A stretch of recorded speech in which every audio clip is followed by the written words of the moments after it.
നമുക്ക് സ്വാദിഷ്ടമായ ഒരു അവൽ വിളയിച്ചത് റെഡിയാക്കാം. ഹായ് ഫ്രണ്ട്സ്, നമുക്കിന്ന് വളരെ ടേസ്റ്റിയും ഹെൽത്തിയുമായ ഒരു അവൽ വിളയിച്ചത് റെഡിയാക്കാം. അതിനു വേണ്ട സാധനങ്ങൾ: 1 കിലോ അവൽ, 1.5 മുറി തേങ്ങ, 3/4 കിലോ ഉണ്ട, 1 കപ്പ് പൊരിക്കടല, 1 കപ്പ് എള്ള്, 1 സ്പൂൺ ഏലക്കാപ്പൊടി, 1 സ്പൂൺ ചുക്കുപൊടി, 1 സ്പൂൺ ജീരകപ്പൊടി. ആദ്യമായിട്ട് നമുക്ക് ശർക്കര ഒന്ന് പാനിയാക്കി അരിച്ചെടുക്കാം. നമ്മുടെ ശർക്കര അടുപ്പേ വെച്ചിട്ടുണ്ട്. ശർക്കര പാനി ശരിയാക്കാൻ അതൊന്ന് ഉരുകി വരുന്നിടം വരെ നമുക്ക് വെയിറ്റ് ചെയ്യാം.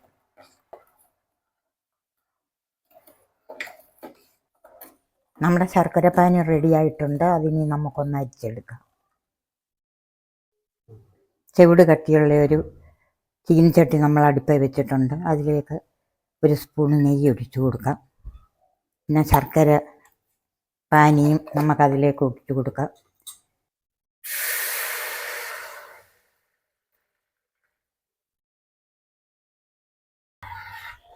നമുക്ക് ഇളക്കി കൊടുക്കാം. കൊടുത്തു കഴിഞ്ഞിട്ട് ഇതൊന്ന് നല്ലപോലെ തിളയ്ക്കുന്നുണ്ട്. നമുക്ക് തേങ്ങ കൂടെ അതിലേക്ക് ചേർത്ത് കൊടുക്കണം. നമ്മുടെ ശർക്കര പാനി കുറുകി വന്നിട്ടുണ്ട്. അതിലേക്ക് നമുക്കിനി തിരകി വെച്ചിരിക്കുന്ന തേങ്ങ ഇട്ട് കൊടുക്കാം.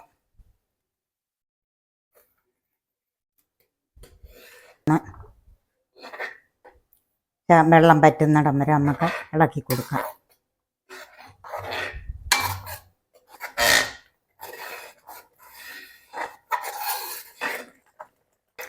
അങ്ങനെ നമ്മുടെ തേങ്ങയിലെ വെള്ളമൊക്കെ ഒന്ന് വറ്റി വഴന്നു വന്നിട്ടുണ്ട്. ഇനി നമുക്കിത് വാങ്ങി വെക്കാം. വാങ്ങി വെച്ചിട്ട് ബാക്കിയുള്ള ചേരുവകൾ തയ്യാറാക്കാം. ചൂടോടെ അവൽ ഇതിൽ ചേർക്കരുത്, തണുത്ത് കഴിഞ്ഞിട്ട് ചേർക്കാവൂ. ചൂടോടെ ചേർത്താൽ ഹാർഡായി പോകും, മയം കിട്ടത്തില്ല. അതുകൊണ്ട് ചെറിയ ചൂടോടെ അവൽ ഇതിനകത്ത് ചേർത്ത് ഇളക്കാൻ പറ്റത്തുള്ളൂ. ഇനി നമുക്ക് വാങ്ങി വെക്കാം.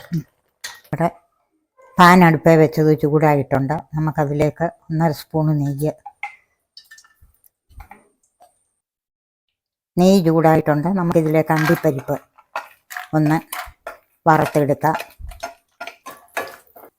നമ്മുടെ അണ്ടിപ്പരിപ്പ് ബ്രൗൺ നിറമായിട്ടുണ്ട്. നമുക്കിനി ഇതിലേക്ക് മുന്തിരിങ്ങ ചേർത്ത് കൊടുക്കാം. അങ്ങനെ നമ്മുടെ മുന്തിരിങ്ങയും അണ്ടിപ്പരിപ്പും റെഡി ആയിട്ടുണ്ട്. അതിനി നമുക്ക് ഒരു പാത്രത്തിലേക്ക് കോരിയെടുക്കാം. നമുക്കിതിലേക്ക് പൊട്ടുകടല ചേർത്ത് കൊടുക്കാം.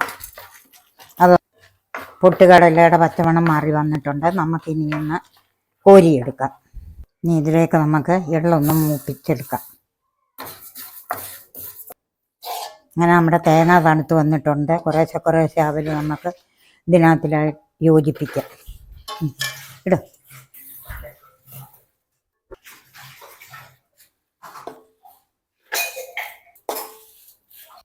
കുറേശ്ശെ ഇട്ട് നമുക്ക് ഇളക്കി യോജിപ്പിക്കാം. ഇനി ഇതിലേക്ക് നമുക്ക് കുറച്ച് നെയ്യ് ഇനി നമുക്കിതിലേക്ക് ചുക്കുപൊടി, ഏലക്കാപ്പൊടി, ജീരകപ്പൊടി ചേർത്ത് കൊടുത്ത് ഇപ്പം മുന്തിരിങ്ങായും പൊട്ടുകടല, എള്ള് ഇവ ചേർത്ത് നമുക്ക് നന്നായി ഇളക്കി യോജിപ്പിക്കാം.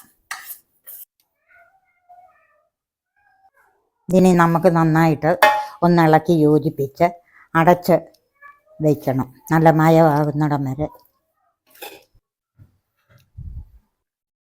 അങ്ങനെ നമ്മുടെ സ്വാദിഷ്ടമായ അവൽ റെഡി ആയിട്ടുണ്ട്. ഇത് നമുക്ക് രാവിലെ ചായ കുടിക്കുന്നതിനും വൈകിട്ട് ചായ കുടിക്കുന്നതിനും ഹെൽത്തിയും ടേസ്റ്റിയുമായ ഒരു പലഹാരമാണ്. ഇതിനി ഒരു ദിവസം വെച്ചേക്കണം, എന്നാലേ മയമായി വരത്തുള്ളൂ. വീഡിയോ ഇഷ്ടപ്പെട്ടെങ്കിൽ എല്ലാവരും ഷെയർ ചെയ്യണം, ലൈക്ക് ചെയ്യണം, സബ്സ്ക്രൈബ് ചെയ്യണം. അടുത്ത വീഡിയോയിൽ കാണുന്നിടം വരെ ബൈ ബൈ.